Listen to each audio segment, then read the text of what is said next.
સૌ પ્રથમ તો જય મહારાજ મિત્રો અને જય માં મિત્રો, તમે સૌ કોઈ જાણો છો કે પવિત્ર શ્રાવણ માસનો મહિનો આવી રહ્યો છે, તો આપણે પણ દર્શન કરવા આવી ગયા ભોળાનાથજીના મંદિરે। મિત્રો, આ મંદિર આવેલું છે નડિયાદમાં અને માઈ મંદિર તરીકે ઓળખાય છે। મિત્રો, આ મંદિરની જો વાત કરીએ તો 83 વર્ષ જૂનું પૌરાણિક મંદિર છે।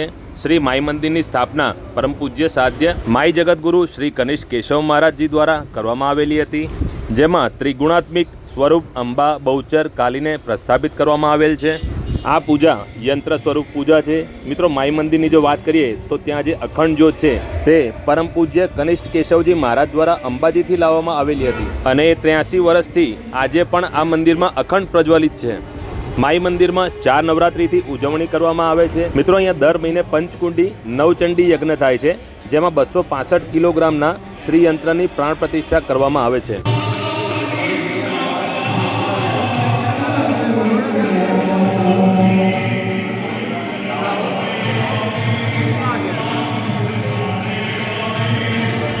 પરમ પૂજ્ય ભગવતી કેશવ ભવાની મહારાજ દ્વારા 73 ફૂટ ઊંચા શિવમૂર્તિ સ્વરૂપ શિવાલયનું નિર્માણ કરેલ છે, જેમાં 12 જ્યોતિર્લિંગ સ્વરૂપના દર્શન થાય છે। પરમ પૂજ્ય ભગવતી કેશવ ભવાની મહારાજ દ્વારા શ્રી કેશવ ભવાની ભાગવત ધામનું નિર્માણ થયેલ છે, જેમાં શ્રીમદ દેવી ભાગવતના 18,000 શ્લોકોનું આરસના પથ્થર ઉપર આલેખન કરવામાં આવેલ છે અને લગભગ 365 જેટલા દેવી દેવતા ઋષિમુનિઓના મૂર્તિ પ્રસ્થાપિત કરવામાં આવેલી છે।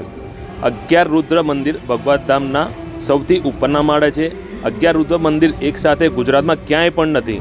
આજે લોકો માતાજીના ભગતને બદલે માઈ ભક્ત શબ્દનો ઉચ્ચાર કરે છે। તે માઈ શબ્દ પરમ પૂજ્ય કનિષ્ઠ કેશવજી મહારાજે જગતને આપેલ છે। મિત્રો, બીજી પણ ઘણી પૌરાણિક આસ્થાઓ આ મંદિર સાથે જોડાયેલી છે।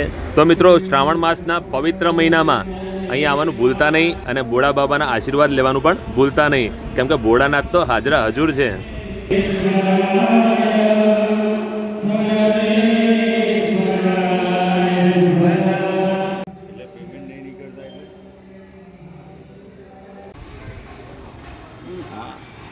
આ જે મંદિર છે ને